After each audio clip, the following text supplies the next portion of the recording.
আজকে আমি আপনাদেরকে দেখাবো ১০০ বছরের সেই পুরনো জমিদার বাড়ি। তো চলুন ভিডিওটি শুরু করা যাক।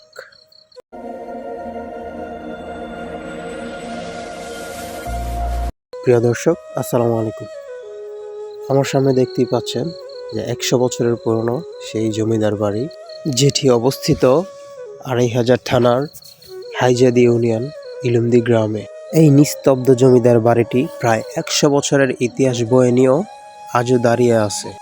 এই নদী একসময় এখানে জমিদার পরিবারের নৌকা বেশি চলতো, আর সন্ধ্যায় পানির ঢেউয়ে পড়তো প্রাসাদের ছায়া। এই পুরনো ব্রিজটা শুধু পথ নয়, ছিল এই গ্রামের প্রবেশদ্বার। কত মানুষ আসা যাওয়া করত এই ব্রিজ দিয়ে, আর পাশের এই প্রাচীন মসজিদের আজান আর নামাজের ধ্বনিতে মুখর থাকতো পুরো এলাকা।